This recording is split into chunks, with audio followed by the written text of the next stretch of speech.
أفمن شرح الله صدره للإسلام فهو على نور من ربه فويل للقاسيات قلوبهم من ذكر الله أولئك في ضلال مبين. الله نزل أحسن الحديث كتابا متشابها مثانية تقشعر منه جلود الذين يخشون ربهم ثم تلين جلودهم وقلوبهم إلى ذكر الله ذلك هدى الله يهدي به من يشاء ومن يضلل الله فما له من هاد. أفمن يتقي بوجهه سوء العذاب يوم القيامة وقيل للظالمين ذوقوا ما كنتم تكسبون. كذب الذين من قبلهم فأتاهم العذاب من حيث لا يشعرون فأذاقهم الله الخزي في الحياة الدنيا ولعذاب الآخرة أكبر لو كانوا يعلمون. ولقد ضربنا للناس في هذا القرآن من كل مثل لعلهم يتذكرون قرآنا عربيا غير ذي عوج لعلهم يتقون. ضرب الله مثلا رجلا فيه شركاء متشاكسون ورجلا سلما لرجل هل يستويان مثلا الحمد لله بل أكثرهم لا يعلمون. إنك ميت وإنهم ميتون ثم إنكم يوم القيامة عند ربكم تختصمون.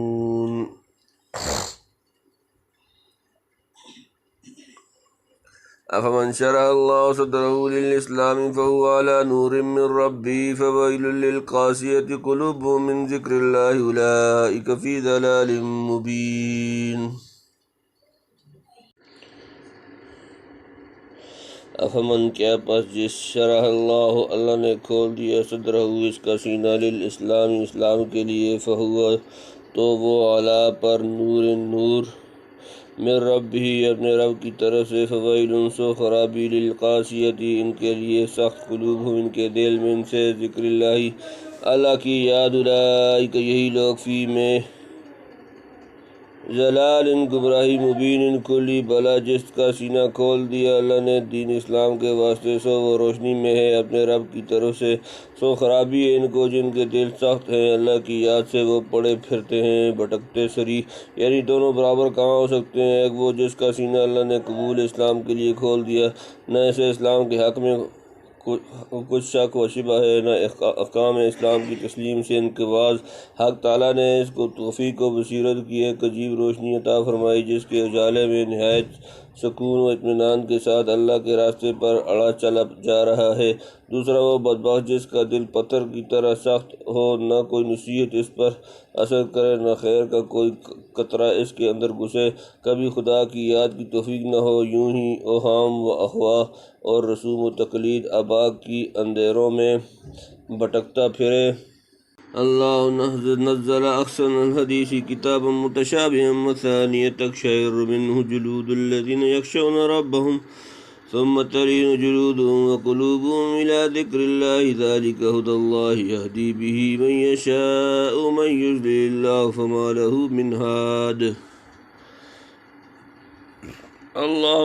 نزل نازل کیا احسن الحدیث بہترین کلام کتاباً ایک کتاب متشابہ ملتی جلتی آیات والی مثانیہ دہرائی گئی تقشعر بال کڑے ہو جاتے ہیں منہ اس سے جلود جلدیں الذین جو لوگ یخشون وہ ڈرتے ہیں ربہم اپنا رب ثم پھر تلین نرم ہو جاتی ہیں جلودہم ان کی جلدیں وقلوبہم اور ان کے دل الی طرف ذکر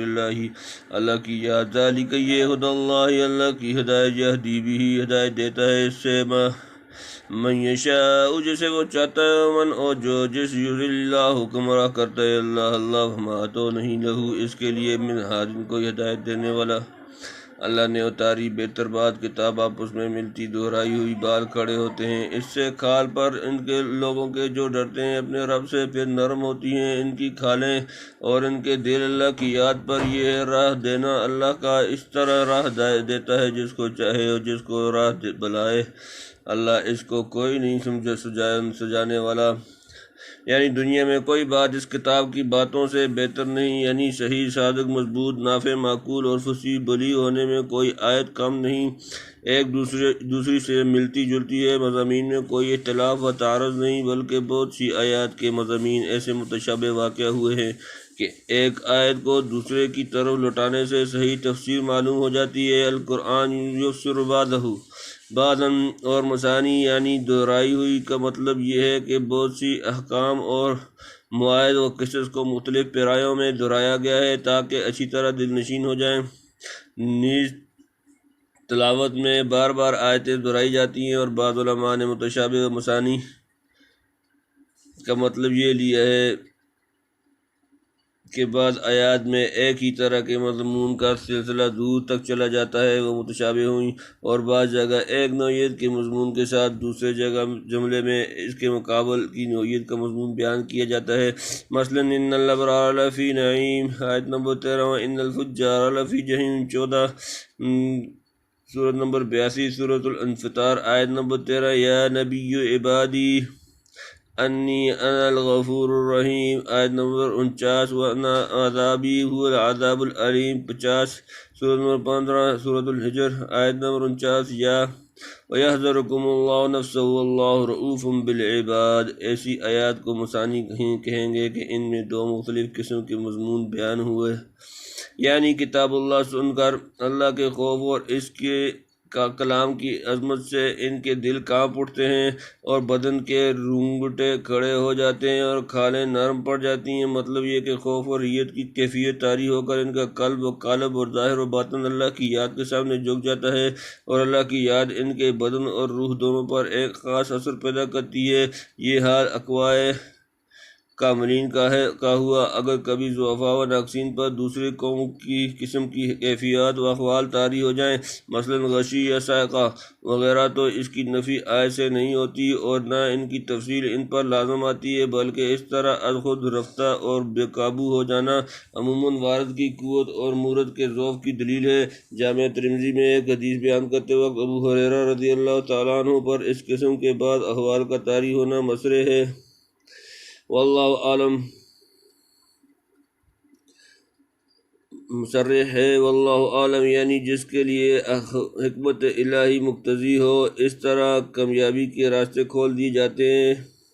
اور اس شان سے منزل مقصود کی طرف لے چلتے ہیں، اور جس کو سوء استعداد کی وجہ سے خدا تعالیٰ ہدایت کی توفیق نہ دے، آگے کون ہے جو اس کی دستگیری کر سکے۔ افمن یتقی بوجهه سوء العذاب یوم القیامت وقیل للظالمین ذوقوا ما کنتم تکسبون، افمن کیا پاس جو یتقی بچاتا ہے بوجہی اپنا چہرہ سوء العذاب برے عذاب سے، یوم القیامت قیامت کے دن، وقیل اور کہا جائے گا للظالمین ظالموں کو ذوقوا تم چکھو ما جو کنتم تکسبون تم کماتے کرتے تھے، بھلا ایک وہ جو روکتا ہے اپنا منہ پر برا عذاب دن قیامت کے، اور کہے گا بے انصافوں کو چکھو جو تم کماتے تھے۔ آدمی کا قاعدہ ہے کہ جب سامنے سے کوئی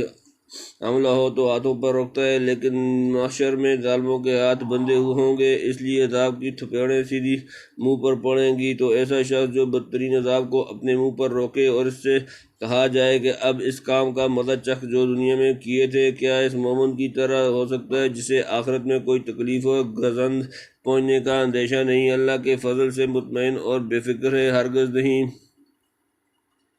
کذب الذین من قبلہم فاتاہم العذاب من حیث لا یشعرون، کذب جھٹلایا الذین جو لوگ من قبلہم ان سے پہلے، فاتاہم ان پر آ گیا، العذاب عذاب، من حیث جہاں سے، لا یشعرون انہیں خیال نہ تھا، جھٹلا چکے ہیں ان سے اگلے، پھر پہنچا ان پر عذاب ایسی جگہ سے کہ ان کو خیال بھی نہ تھا۔ فَذَاقَهُمُ اللَّهُ الْخِزْيَ فِي الْحَيَاةِ الدُّنْيَا وَالْعَذَابُ الْآخِرَةِ أَكْبَرُ لَوْ كَانُوا يَعْلَمُونَ، فَذَاقَهُمْ پس چکھایا انہیں اللہ الخزي رسوائی فی میں، الحیات زندگی، الدنیا دنیا، والعذاب اور البتہ عذاب، الآخرۃ آخرت، اکبر بہت ہی بڑا، لو کاش کانوا یعلمون وہ جانتے ہوتے، پھر چکھائی ان کو اللہ نے رسوائی دنیا کی زندگی میں اور عذاب آخرت کا تو بہت ہی بڑا ہے اگر ان کو سمجھ ہوتی، یعنی بہت قوم تکذیب انبیاء کی بدولت دنیا دنیا میں ہلاک اور رسوا کی جا چکی ہیں، اور آخرت کا اشد عذاب جوں کا تو رہا، تو کیا موجودہ مکذبین مطمئن ہیں کہ ان کے ساتھ یہ معاملہ نہیں کیا جائے گا؟ ہاں سمجھ ہوتی تو کچھ فکر کرتے۔ وَلَقَدْ ضَرَبْنَا لِلنَّاسِ فِي هَذَا الْقُرْآنِ مِنْ كُلِّ مَثَلٍ لَعَلَّهُمْ يَتَذَكَّرُونَ۔ وَلَقَدْ ضَرَبْنَا، اور تحقیق ہم نے بیان کی، لِلنَّاسِ لوگوں کے لیے، فی میں هَذَا الْقُرْآنِ اس قرآن میں، من کل ہر قسم کی مثل مثال، لعلہم تاکہ وہ یتذکرون نصیحت پکڑیں، اور ہم نے بیان کی لوگوں کے واسطے اس قرآن میں سب چیز کی مثل تاکہ ہو دھیان کریں۔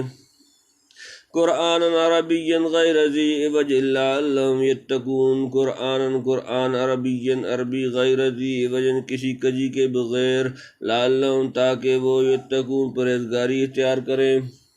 قرآن ہے عربی زبان کا جس میں کجی نہیں، تاکہ وہ بچ کر چلیں،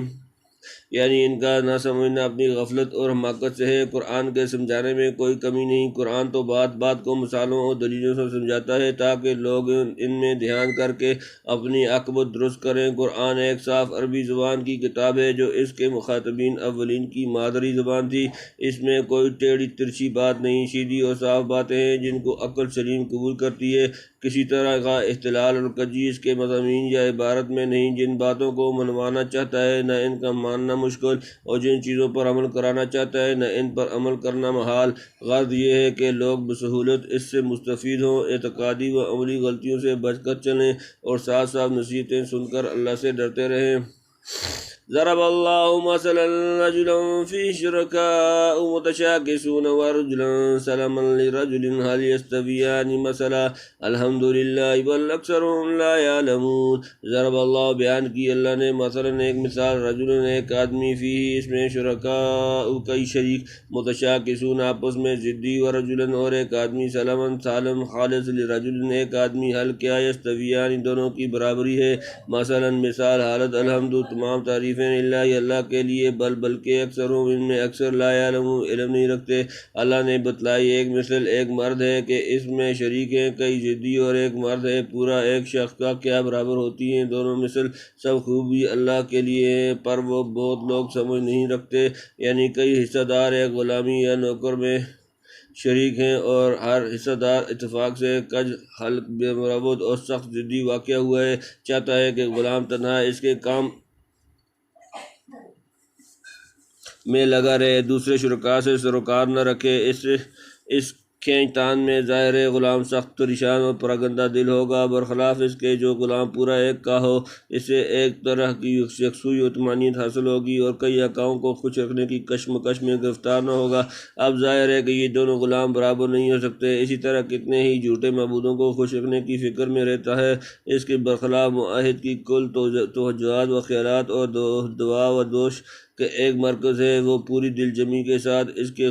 خوش رکھنے کی فکر میں ہے، اور سمجھتا ہے کہ اس کی خوشنودی کے بعد کسی کی خوشنودی کی ضرورت نہیں۔ اکثر مفسرین نے اس مثال کی تقریر اسی طرح کی ہے، مگر حضرت شاہ صاحب لکھتے ہیں کہ ایک غلام جو کئی کا ہو، کوئی اس کو اپنا نہ سمجھے تو اس کی پوری خبر نہ لے، اور ایک غلام سارا ایک کا ہو، وہ اس کو اپنا سمجھے اور پوری خبر لے۔ یہ مثال ہے ان کی جو ایک رب کے بندے ہیں اور جو کئی رب کے بندے ہیں، یعنی سب خوبی اللہ کے لیے ہے۔ کیسے اعلیٰ مطالب و حقائق کو کیسی صاف و دل نشین مثال و شواہد سے سمجھا دیتا ہے، مگر اس پر بھی بہت بدنصیب ایسے ہیں جو ان واضح مثالوں کے سمجھنے کی توفیق نہیں پاتے۔ انک میت و انہم میتون، انک بے شک تم میتون مرنے والے، انہم اور بے شک وہ، میتون مرنے والے، بے شک تو بھی مرتا ہے اور وہ بھی مرتے ہیں۔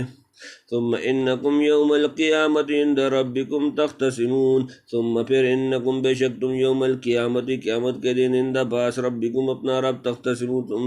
جھگڑو گے، پھر مقرر تم قیامت کے دن اپنے رب کے آگے جھگڑو گے۔ یعنی جیسے مشرک اور موحد میں جو اختلاف ہے، اس کا اثر قیامت کے دن اعلیٰ رؤوس الاشعاث ظاہر ہوگا، جس وقت پیغمبر اور امتی سب اکٹھے کیے جائیں گے، اور کفار انبیاء اور مومنین کے مقابلے میں جھگڑے اور حجتیں نکالیں گے۔ حضرت شاہ صاحب لکھتے ہیں میں کافر منکر ہوں گے کہ ہم کو کسی نے حکم نہیں پہنچایا، پھر فرشتوں کی گواہی اور زمین و آسمان کے ہاتھ کی گواہی سے ثابت ہوگا کہ اس ادعا میں جھوٹے ہیں۔ اسی طرح دوسرے تمام جھگڑوں کا فیصلہ بھی اس دن پروردگار کے سامنے ہوگا۔ بہتر یہ ہے کہ لفظ احتساب کو عام رکھا جائے تاکہ احادیث و آثار کے خلاف نہ ہو۔